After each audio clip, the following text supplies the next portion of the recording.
Welcome to the Visionary Chronicles, a business strategy podcast where we provide insight to those looking for creative, executable strategies built around the latest disruptive ideas, innovative cultures, product creators, and marketing solutions. Welcome to the Visionary Chronicles. Today we're going to take another chapter out of my book, The Visionary Brand. We're going to talk about culture today. We've talked about it a few times, but I'd like to talk about it a little bit more in depth today, because I get a lot of questions on culture and what is it? How do I build it? So there's a lot of different areas when you look at culture. How does a brand build it? And often what I say with the brand is it isn't how you build it, it's how you earn it. And very much like what I say with being a brand, just because you say you're a brand doesn't mean you're a brand. So this is content from my, fortunately, award-winning best-selling book, The Visionary Brand, the success formula behind the world's most visionary brands. Was a recent reader's favorite, marketing, business, nonfiction genre book award winner, and also a bestseller for 2022 and also 23. So very fortunate, and thank you for those that have purchased the book, but more importantly, the feedback that I get from people that have actually been able to apply what I talk about in the book. So that to me is even more rewarding. So thank you for both of those. And thank you for the feedback as well and asking me questions on the book and how you can apply it. I really appreciate it. And it's fun for me to do that. So thanks again for all the support. I really appreciate it. So again, today we're going to talk about a chapter in the book, The Visionary Brand, the Culture Matrix. And a great quote that I heard, and I'm a big fan of President Lincoln, and he said back in the day, nearly all men can stand adversity, but if you want to test a man's character, give him power. It's an interesting analogy when you talk about culture, because culture starts with a great vision. So a brand's bloodline, value, foundational principles are all carried out through its culture. Who do you think runs a brand? Who do you think runs a company? It's the team. It's not an individual. It's people working collectively together, what I call like a concerto. You know, if there's somebody on the violin that isn't supposed to be on the violin that thinks they can play the violin, you want to move them and get them off, because all it takes is one bad orchestra member and or a team member in this case to ruin it for a brand. Yes, it's that simple and that quick. So be aware and put people in the places inside your brand to succeed, but give them the tools to succeed. One of those tools is a great culture. So within a brand, the culture is a living, breathing thing. We talk about it with the different brands you see out there. What do you think attracts people to brands? I often ask that. And when you talk to management, it's usually a different answer than the people that have actually joined the brand. People that join Nike, we work with Nike, we work with Adidas. And a lot of times we ask the team members that have joined, why did you join these brands? And more often than not, one of the top one or two answers is culture. It isn't the product. It isn't the longevity of the brand. It isn't the logo. It's the fact that they've got a great culture. And this all starts with building a great vision. That's why I talk about the visionary brands, is you can only have a true, authentic culture if you have a foundational vision that you actually stick to. And this isn't something day in, day out, you change it. It's one that you stick to. Now you can pivot, but understand that the vision stays intact, and so does your culture. So building a vision dedicated to sustaining a brand culture is the core of a brand's ultimate success, and I don't take that lightly. When we talk about success of companies, it's all built around your team. It's not built around an individual. Even brands as great as Tesla, brands as great as Apple that had these great visionary leaders, even going back as far as Andrew Carnegie and John D. Rockefeller, Carnegie, Steel, Rockefeller, oil. These great visionaries knew. Read books on them. I've read books on these two visionary leaders. They knew their success depended on building a great culture and taking care of their team members. And also Henry Ford was the same way. So you can go back in generations and look at visionary leaders of different categories of products and brands. All of these leaders were great visionary leaders that took care of their team and understood the principle of culture. So when you look at culture, it's core. Without it, you're merely a company selling products. And many times they say, what is that? It's a commodity. And wherever you can, you want to stay away from being a commodity brand. And what draws great people to great companies, and you can go to any brand out there and ask them, what draws you to this company?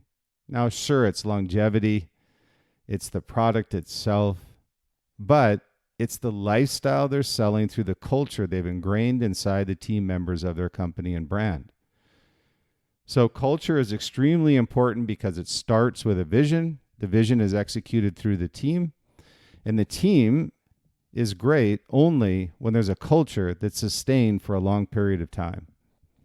So when you look at culture, what is it and how it's built? There's many times I get with Liquid Mind where brands we work with will ask us, how do we build a great culture for our company?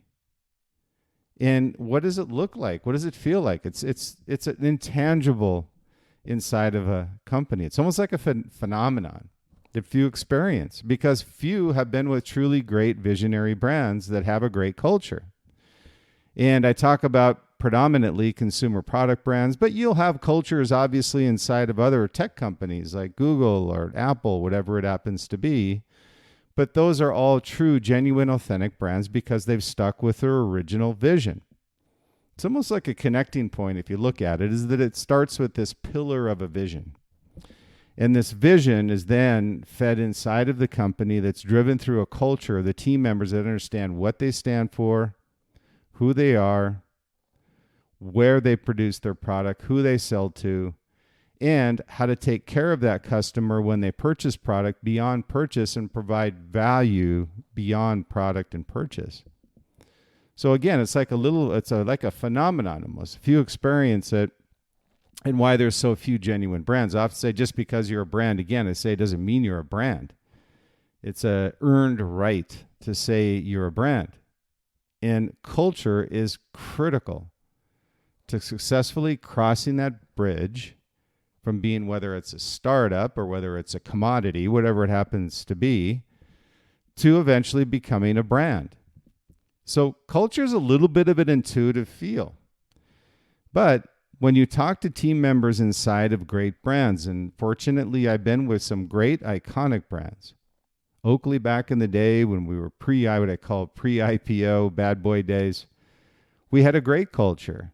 Not a lot of people could stand the culture, but if you were there, it was a great culture to be around because from the outside looking in, everybody wanted to be part of our culture. And the inside looking out, you had to understand what the culture was so you could convey that to new team members coming in the front door. So, a brand, again, is an earned position. It's a crucial ingredient to eventually becoming a visionary brand. So when you look at your products, the communications inside of the company, inside of the brand, it's kind of a bloodline, a connecting point to everything and everyone inside that brand, and a common thread through a vision that's provided to those inside the four walls of that brand through the leader.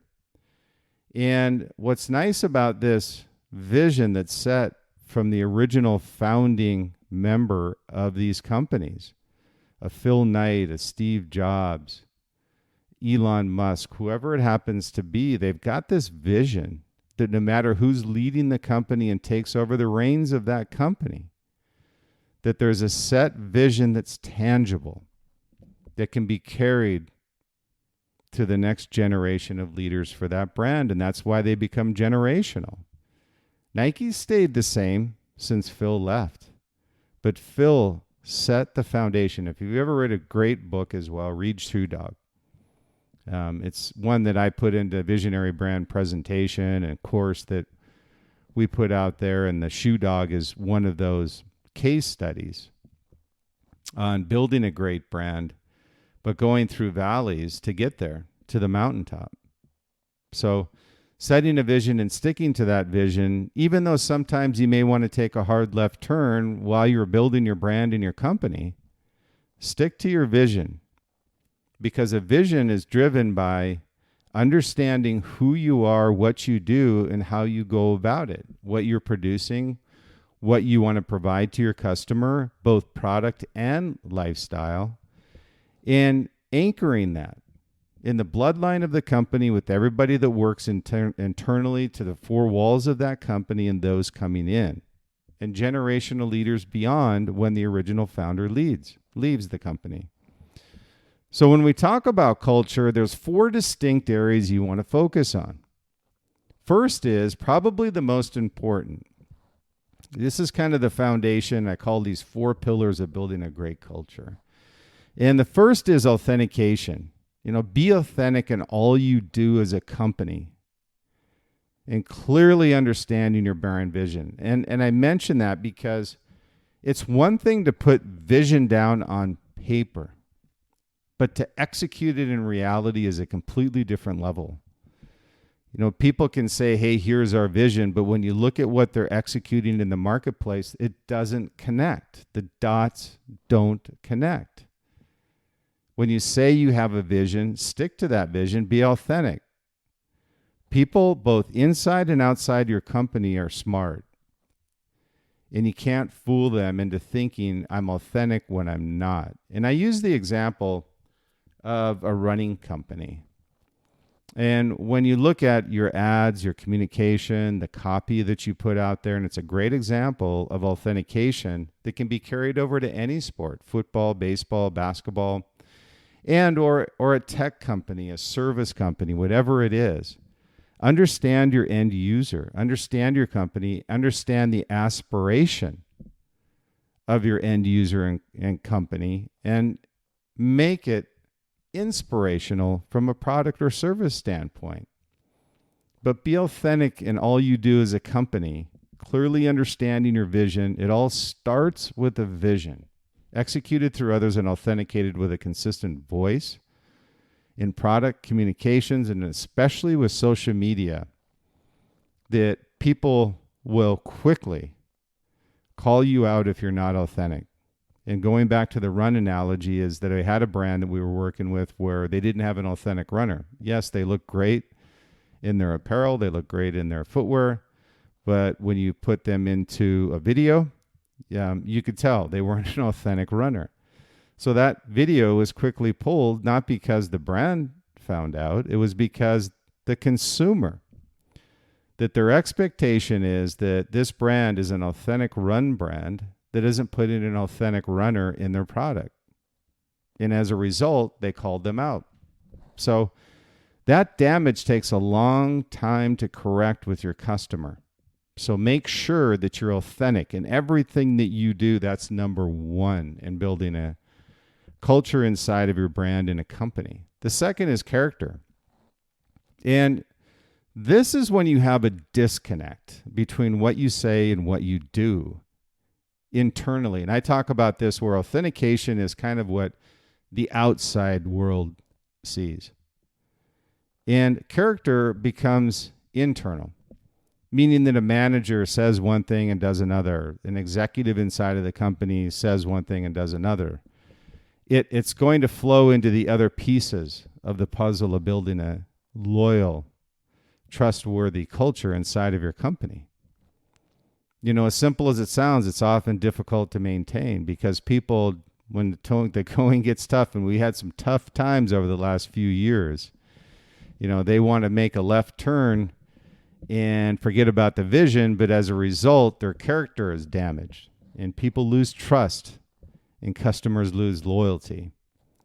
So ensure you're true to what you stand for. And I talk about vision as the main pillar of any brand and company. It's what builds the other foundational pillars to be a visionary brand. The anchors of that being culture, and also through that culture being authentic and having great character in all you do and say internally to the company and your team members. The third piece that comes off of character is loyalty, but it also comes off authentication. So what's nice about these pieces or pillars of building a great culture is they kind of work with and for and against one another. You can't have loyalty if you're not authentic. You can't have loyalty if you have no character. So loyalty is providing value beyond product and be loyal to those who are part of your brand through purchase. And this also goes to what we call, or in the book I put, the loyalty curve.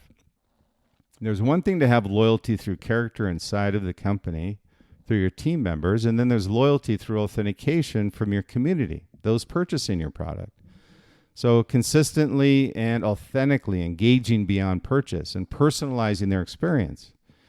You can't believe how much of a difference it makes. We actually did a study on our email campaigns with a couple of brands that we work with, and they were just wondering why their click-through rates or their return from their email campaigns wasn't paying off, that they weren't getting post-email campaigns. Click-throughs weren't high enough.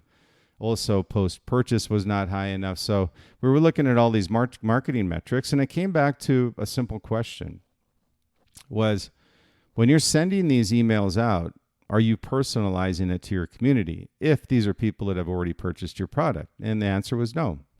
So I said, well, that's probably something that is going to go against your loyalty to these customers and community that have purchased your product. So when you're looking at loyalty, email campaigns, social media posts, whatever it happens to be, personalize it whenever you can and or provide value beyond your product.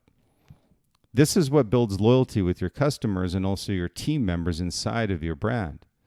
So the first is authentication, exterior to the company, be who you are and do what you say you're going to do. Character is don't have a disconnect between what you say and what you do. Loyalty is providing value beyond product, and be loyal to those who purchased your product and personalize wherever you can. So your community values your products. That's a given. But they also appreciate the lifestyle you promote through their culture. So wherever you can, provide what I call an experience beyond the product. Another great example is we work with a lot of outdoor companies. Is we have a backpack company, and they were trying to increase what they called their acquisition rate with consumers in post-purchase and lifetime value with customers. So we had recommended that on their email campaigns, beyond product, they already know you've got great product. Make the product secondary, provide value as a primary, meaning that when you use our products, here are places you can go. So it's an interesting analogy when you look at it and you say, well, I've got this great product. I've got this great brand. Where can I take it? How do I get to the river? How do I get to the lake? Once I get there, what can I use to enhance my experience? So it's things that you provide to them that enhance their experience through your brand and the products you provide. So that's all done through loyalty. And the fourth piece is trust. So you look at these pillars, it's interesting to look at, is if you're not authentic as a brand, you're not character driven inside of your company through your executives, managers, team members, whatever it happens to be, you're not going to have loyalty or trust. And trust is being a brand that's true to what you stand for with no bullshit. Be authentic and don't fake it. Don't trade short-term reward for long-term pain. And what I mean by this is that if you're in a distribution channel you should be in, that's fine. If you're in a distribution channel you don't belong in and hoping you get away with it, that's disrupting trust with your customer. And disrupting trust, by the way, with your vision. Because your team members will look at your vision. They know clearly what we stand for as a brand through our vision statement, and yet we're selling somewhere that we don't belong. It may be a little thing to the sales team, but it's a big thing to the consumer. So these 4 areas, again, to build your culture, there's 4 distinct areas to focus on. 1 is authentication, 2 is character, 3 is loyalty, and 4 is trust. 4 of these combined build this pillar and foundation inside of your company that enhance your vision. Build the passionate team members inside of your company. So always stay true to these, and you'll build the culture eventually. But if you're not authentic, you don't have great character, loyalty goes away, and forget about trust. The brand equity, by the way, also goes away because you have no lifetime value and you have no pricing power. So becoming a brand, and that's what you need to be first, by the way, for you to build a culture, is to be a brand. Becoming a brand involves many ingredients to build what I call this formula for success. Brands are defined by their culture, set by a clear vision of the leader. Their products are consistently excellent, and this is on a premium level, and their lifestyle is tangible through their products and that vision they set. If there's a disconnect between a brand's vision and culture, it just starts to tear apart at the seams. It's starting small, but eventually it's going to infect the entire company. Those internal brand torchbearers and external advocates you have are the ones that keep that vision alive and pass along the torch to the next generation. This is how these great brands, everybody knows who these great generational brands are. You've got Nike, BMW, Lamborghini, Ralph Lauren, Ferrari. These are all iconic and all generational in their success. And what's interesting, when you look back at these iconic brands, you can kind of pinpoint a leader that started these brands and had a set vision that hasn't changed much. So you've got these others like Apple, Adidas, so build a culture around becoming a brand through a vision set by your visionary and carried through the next generation of leaders. Say consistently excellent, consistently authentic, and committed to your vision. Become generational, leave your legacy for others to follow, and you'll reach success. Thanks again for listening to the Visionary Chronicles, and we look forward to the next episode. I want to thank you for listening to the Visionary Chronicles podcast today. Always appreciate your time. I know how busy everyone is these days, but I wanted to also let you know if you have any comments or anything that you would like to let me know about, I would certainly appreciate it. I get a lot of emails from people listening to the podcast. You can reach out to me at Bryan, Bryan, at liquidmindsite.com, liquidmindsite.com, Facebook at Bryan Smeltzer 33. Also Instagram, Bryan_SMELTZER, and Twitter at Bryan Smeltzer. So anything you would have comments, would appreciate you subscribing to the Visionary Chronicles. We would certainly appreciate it. We were also voted recently through FeedSpot top 70 marketing podcast globally, as well as top visionary podcast. So very proud of that as well. So again, thank you for your time. Appreciate it. Look forward to the next Visionary Chronicles.